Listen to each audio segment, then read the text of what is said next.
Gente, sejam bem-vindos ao meu canal. Gente, já vai deixando seu like, se inscreve no canal, ativa o sininho de notificações para vocês não perderem nenhum vídeo. E vamos pro vídeo, gente, que os meus vídeos não tem edição, então é sem enrolação por aqui, eu já gosto de ir direto no assunto. Gente, eu tava aqui parando para pensar, né, que se a gente não coloca para fora as nossas emoções nos engolem, sabe? Eu teve uma época da minha vida que eu tava tendo muita crise de ansiedade, muita crise de ansiedade. Por quê? Porque eu estava guardando para mim muitas emoções. Eu estava passando por situações difíceis, tinha as minhas preocupações, minhas inseguranças e eu não colocava para fora. E, gente, tudo aquilo que você não bota para fora, o seu corpo ele somatiza, sabe?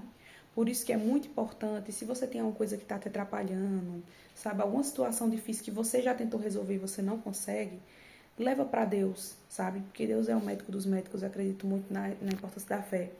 Mas também Deus deixou como recurso os profissionais. Então, leva para terapia, entendeu? Leva para um psicólogo, leva para um psiquiatra, sabe? Busca ajuda, porque muitas vezes a gente tenta dar conta de tudo, a gente tenta resolver tudo. E às vezes tem uma situação que está nos perturbando e a gente não consegue resolver. E a gente fica com aquele orgulho, sabe? Ah, não vou buscar ajuda, não. Não, uma hora isso vai solucionar, isso é só uma fase. E de fato, gente, existe circunstâncias na nossa vida que nos chateiam que é uma fase, que é normal, algumas emoções são desconfortáveis mesmo, faz parte da vida e vai passar. Mas tem emoções e tem fases na nossa vida que vão se arrastando, sabe? Que a gente já tentou de tudo e a gente não conseguiu resolver. Então a gente tanto tem que levar para Deus quanto buscar ajuda aqui também. Porque muitas das vezes você pode ter sido o tipo de pessoa que foi ensinado a guardar sentimentos. Porque talvez você inconscientemente acredita que as suas emoções não são tão válidas, tão importantes. Muitas vezes a gente acredita que as emoções dos outros são válidas, são importantes. Para um amigo a gente dá conselho, a gente tem empatia, né? Demonstra compaixão, mas às vezes a gente não tem autocompaixão conosco. A gente não tem empatia conosco, com a nossa dor, com o nosso sofrimento. E pensar, não, deixa eu falar para alguém, deixa eu desabafar. E a gente vai guardando, guardando, guardando, gente. Então, não presta. Se você tem alguma emoção guardada no seu coração, leve a Deus. Não fique mais guardando para você. Não ache que guardar é sinônimo de ser forte, porque eu tinha essa crença. Eu achava que eu guardando os meus sentimentos eu estava sendo forte, mas não, gente. Eu estava enfraquecendo cada vez mais, porque tudo aquilo que eu estava guardando, meu corpo estava somatizando. E eu, sem buscar ajuda, cada vez mais fui me esgotando. Então, gente, não tem nada de interessante de você ser uma pessoa esgotada, sobrecarregada, sabe? Eu vejo que as pessoas, hoje em dia, né, romantizam muito você ser uma pessoa sobrecarregada, como se, eu sou uma pessoa sobrecarregada porque eu sou uma guerreira, porque eu sou forte, porque eu aguento muito. Sim, a gente é forte, a gente pode aguentar muita coisa, mas isso não significa que a gente tem que estar aguentando sempre. A gente também precisa relaxar, a gente também precisa descansar, a gente também precisa, né, tirar o cortisol da nossa veia, né? Eu digo isso para vocês e eu digo isso para mim também, porque existem muitos dias cansativos e estressantes e a gente quer simplesmente ir levando com a barriga e a gente vai levando do jeito que dá, vai fazendo as coisas do jeito que pode, sabe? Mas nisso a gente não está vivendo plenamente, a gente não está tendo qualidade de vida, a gente não está tendo bem-estar, sabe? E eu acredito que Deus deseja que a gente viva bem nessa terra, gente, que a gente viva com alegria, que a gente viva bem-estar em paz. Porque Jesus, ele é o príncipe da paz. Agora imagina, a gente acreditar no Jesus do príncipe da paz e não tá tendo a paz. A paz que excede todo entendimento, né? Aqui a Bíblia diz que é uma paz que a gente não encontra no mundo, é uma paz que só ele nos dá. E a gente não tá usufruindo dessa paz, uma paz que a gente tem como promessa, a gente não tá usufruindo. Por quê? Porque a gente tá tentando dar conta de tudo. Porque a gente quer agarrar o mundo, sabe? Trazer solução para todas as coisas, como se a gente tivesse superpoderes. E as coisas não funcionam dessa forma, né? A gente tem que se reconhecer como humano, a gente tem que reconhecer a nossa fragilidade e a nossa limitação. A gente precisa se conhecer tão bem ao ponto de saber qual é o meu limite, né? Pronto, até aqui eu dei o meu melhor. De fato, né? Que bom que eu consegui chegar até aqui, que bom que Deus me deu força para chegar até aqui, mas existem pessoas que me amam, que me querem bem e que estão dispostas a me ajudar. Mesmo que não sejam muitas, né? Podem ser muitas pessoas que você pode dizer assim, que muitas pessoas querem o meu bem, muitas pessoas querem me ajudar. Mas com certeza, gente, existem pessoas que gostam da gente. Existem pessoas que se a gente conversar, né, tiver um papo sincero e tudo mais, explicar bem a situação, vão nos entender. Vai nos entender. Existe sim essa pessoa. Mesmo se ligar, não tem ninguém, não tem ninguém. Eu acho que dificilmente a gente não tem. É porque muitas vezes quando a gente tá em dor, em sofrimento e leva nosso corpo na barriga, a gente tem essa crença de que a gente tá totalmente só. Mas não, sempre tem pessoas, gente, disponível para nos ajudar. E se você acha que não tem nenhuma pessoa por você, você tem Deus. E Deus é o mais importante, gente, porque se você tem Deus na sua vida, você tem tudo. Tudo que você precisa. Você pode não ter nada, materialmente falando. Você dizer, ah, mas eu tenho tal idade, eu não conquistei nada, materialmente. Mas você tem Deus.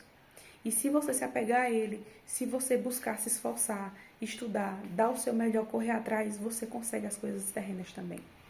Então, gente, Deus é, assim, o mais importante para nos dar força, sabe? Eu lembro que, na época, principalmente que eu estava tendo crise de ansiedade, eu me apeguei muito, muito com Deus, porque eu sabia, né, que em muitos momentos da minha vida, né, quando eu estivesse mal e tudo mais, é só Ele que estaria. Eu sei que, assim, existem pessoas que me amam, existem pessoas que estão dispostas a me ajudar. Mas, de fato, gente, realmente existem momentos, né, que a gente tem que estar só nós e Deus mesmo, entendeu? Porque tem momentos que é para Deus falar conosco.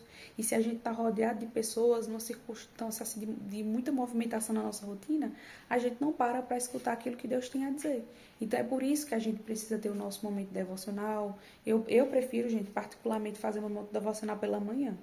Porque pela manhã eu acho que eu tenho assim, eu acordo com mais energia, né? Você já vai pela manhã entregando ali o seu dia a Deus, falando com Ele, né? Então oração, louvor é muito interessante que seja pela manhã. Não que você não possa buscar ao longo do dia, né? Se você, caso esqueceu de fazer seu devocional pela manhã, você pode fazer à tarde, à noite, né? Então, assim, eu prefiro pela manhã fazer devocional.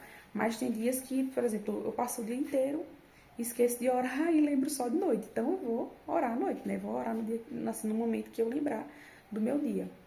Então, gente, o que eu tô dizendo aqui pra vocês é que tenham cuidado para vocês não romantizar estresse, sobrecarga e tudo mais, porque com essa onda aí de produtividade, eu sou assim muito a favor da produtividade. É muito importante que você tenha uma vida produtiva, porque senão você vai se achar basicamente inútil, assim, que você vai achar que sem importância, sem utilidade e tudo mais. Então, todo mundo precisa ter uma utilidade, todo mundo precisa ter uma rotina, ter um trabalho, ter alguma coisa, entendeu? Até quem fica em casa, que é dono de casa, tem o seu trabalho também, assim, os afazeres domésticos é um tipo de trabalho. Só não é remunerado, né? Mas não é porque não é remunerado que não tem seu valor, não tem sua importância, né? E que não tem serviço para fazer, porque o que uma dona de casa mais tem, gente, é serviço para fazer. Infelizmente, muitas das vezes a gente não é valorizada como dona de casa, mas serviço para fazer tem. Na verdade, sempre tem. Se a gente for procurar qualquer coisa de casa para fazer, vai ter. Seja uma comida para fazer, seja um prato para lavar, seja uma poeira para tirar dos cantos, né? Inclusive aqui dos móveis da minha casa, depois eu tenho que tirar algumas poeiras, fazer uma faxina aqui, né? Quando tiver tempo, porque eu tenho um bebê pequeno, aí fica mais difícil para fazer faxina, né? Mas eu tenho que fazer. E assim, sempre tem, né? E assim, eu no começo eu achei que eu conseguiria dar conta de tudo, inclusive com isso, né? Com o bebê pequeno, eu disse até a minha mãe que ela não precisava pagar faxineira pra mim, porque eu ia dar conta da casa e eu mesmo queria cuidar da minha casa. Gente, que ilusão a minha, viu? Que inocência a minha, porque eu, como mãe de primeira viagem, não entendia a realidade. Depois eu percebi que realmente precisava uma faxineira vir aqui, organizar a casa, porque senão ia me sobrecarregar, né? Ia me sobrecarregar, porque de fato, quando eu vi a realidade, eu percebi, não, ela tem razão mesmo ter mandado uma faxineira vir aqui para me ajudar em relação a isso, porque tem dia, gente, que eu realmente quero dar uma geral na minha casa e eu não consigo. E às vezes quem vê de fora vai pensar o que ali, ó, fulano é preguiçosa, tá em casa, não faz as coisas, mas como se fosse, assim, uma vontade minha de não fazer as coisas, mas não é isso, gente. É porque com o filho pequeno acaba chorando. E eu sou o tipo de mãe, gente, que eu não gosto de deixar meu filho chorando. Eu sei que as mães de antigamente, as mães mais raiz, deixavam seu filho chorando, não sente dor no coração ao fazer isso, porque via como algo normal, assim, pensava que era manha e tudo mais. Mas hoje os estudos já mostram que a criança precisa estar perto da mãe para se desenvolver bem emocionalmente. Então, hoje em dia os estudos já mostraram que não tem nada a ver com manha. Tem gente que diz, ai, não dá colo pro seu filho o tempo todo não, senão vai ficar com manha. Gente, não existe manha. Entendeu? Existe instinto de sobrevivência. O bebê ele quer estar colado com a mãe porque ele vê na mãe uma segurança. É um instinto de sobrevivência, é a forma deles se comunicar. É a fase, é simplesmente a fase, entende? Então não existe isso de manha. Bebê não tem entendimento a respeito do mundo para manipular ou para fazer manha, não, entendeu? Eles simplesmente querem atenção, querem ser cuidados zelados como uma forma de sobrevivência. Porque eles não conseguem comer por conta própria. Eles não conseguem fazer muita coisa por conta própria. Eles precisam da mãe para isso. E é por isso que eles são apegados à mãe, né? Então, deixando bem claro tudo isso, né? Eu digo uma coisa pra vocês, se vocês estão cansados na vida de vocês, a respeito de qualquer aspecto que for, não romantize. Busque ajuda, tá bom?